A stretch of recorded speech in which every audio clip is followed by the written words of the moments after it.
Welcome to Space Therapy, where we are working our way around the points of the room compass. We will be discovering what it takes to create a home that's designed by LIFE, life. We accommodate L for your lifestyle activities, with I, your home's interior flow, so that you create the F of feelings desired, even as we handle E, the exterior connections, LIFE. In previous videos, I've introduced the L, the I, and the E of the room compass.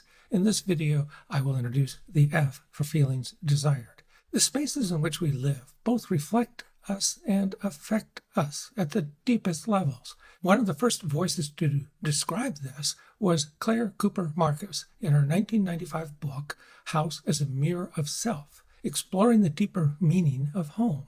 And she wrote, "We all bring to our places a rich, deep reservoir of past place memories. It can be a richly creative experience to bring these place memories into consciousness, to understand their roots, and to recreate them in some form in your current environment." Then in 2015, Colin Ellard released Places of the Heart, the psychogeography of everyday life. Due to advances in our ability to see into the brain, he found that in a psychologically based science of design, what we look for in a home is a combination of the seen and remembered. It is more than a wish list of pleasing physical features. The designer must understand the client's history, the kind of dwellings that they've known so far, and the kinds of things that happen to them in these places of memory. And then in 2019, Sarah Williams Goldhagen rocked the architectural interior design world with Welcome to Your World, How the Built Environment Shapes Our Lives.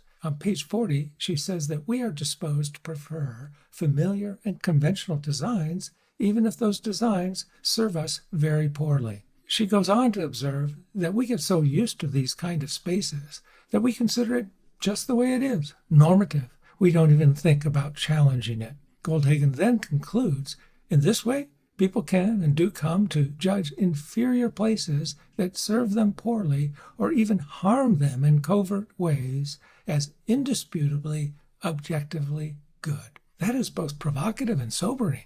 How do we break free from what we have normalized as good design?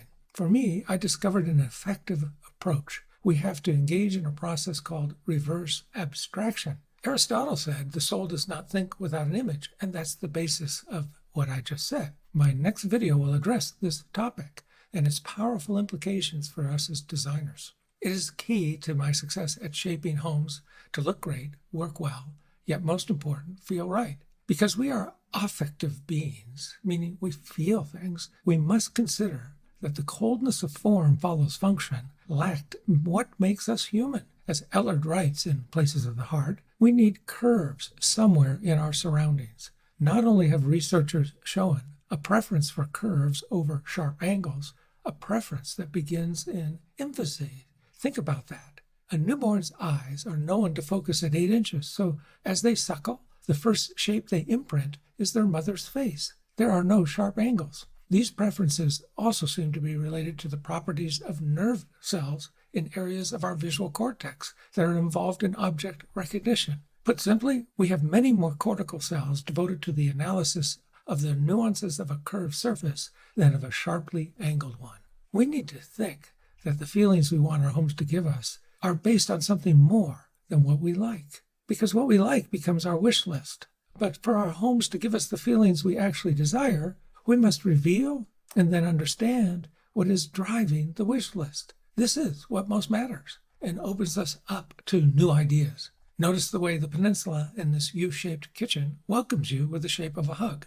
With the advent of computer-aided design, digital modeling, and more sophisticated manufacturing, it has never been easier to break away from the handcuffs of what has been blindly judged as good design. I say blindly because the visual cortex is wired to prefer curves, and yet our kitchens in particular, our homes, are full of sharp corners. Notice how beautifully Nicole Hirsch draws us into this kitchen she designed. This kitchen abounds in fractal relationships which contribute significantly to its beauty. Fractals are the language of nature, and we all prefer the positive ways nature affects us.